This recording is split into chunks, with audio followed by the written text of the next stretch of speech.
আসসালামু আলাইকুম রহমতুল্লাহ। সুপ্রিয় শিক্ষার্থীবৃন্দ, মেকানিক্যাল ইঞ্জিনিয়ারিং চ্যানেলের পক্ষ থেকে তোমাদের সকলকে জানাচ্ছি আন্তরিক শুভেচ্ছা। এই ভিডিওটা তৈরি করছি অষ্টম শ্রেণীর শিক্ষার্থীদের জন্য। 2025 সালের অষ্টম শ্রেণীর বাংলাদেশ ও বিশ্ব পরিচয় বইয়ের তৃতীয় অধ্যায় বাংলাদেশের মুক্তিযুদ্ধ এর 7 নম্বর পর্বে আজকে দেখব আমরা পৃষ্ঠা 25-এর কাজের সমাধান।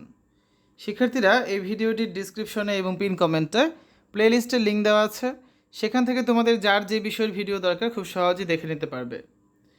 25 পৃষ্ঠার কাজ 1, মেজর জিয়াউর রহমানের স্বাধীনতার ঘোষণা সম্পর্কে সংক্ষেপে লেখো। ঠিক আছে, তখন আমরা 25 পৃষ্ঠার এই কাজের সমাধানটি করব। মেজর জিয়াউর রহমানের স্বাধীনতার ঘোষণা।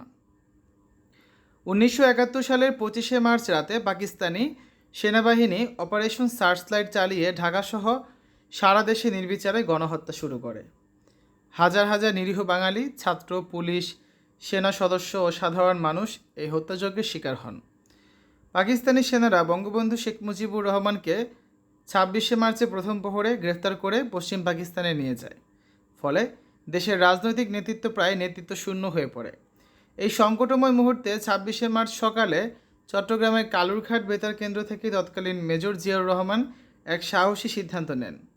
তিনি বাংলাদেশের স্বাধীনতার ঘোষণা পাঠ করেন এবং দেশের জনগণকে মুক্তিযুদ্ধে অংশগ্রহণের আহ্বান জানান। তবে এরপরে 27শে মার্চ তিনি বঙ্গবন্ধু শেখ মুজিবুর রহমানের পক্ষ থেকে আবারও স্বাধীনতার ঘোষণা দেন।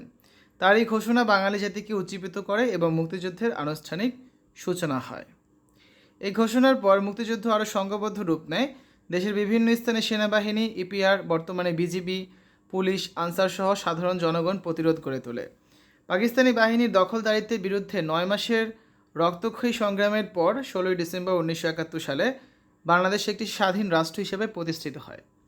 মেজর জিয়াউর রহমানের এই স্বাধীনতার ঘোষণা মুক্তিযুদ্ধে অত্যন্ত গুরুত্বপূর্ণ ভূমিকা পালন করে, কারণ এটি দিশেহারা বাঙালিদের স্বাধীনতা সংগ্রামে ঝাঁপিয়ে পড়তে উৎসাহিত করে। ঠিক আছে, এই হচ্ছে আজকে আলোচনা। আগামী ক্লাসে আমরা 26 পৃষ্ঠার যে কাজটি রয়েছে এটার সমাধান তোমাদের করে দেব।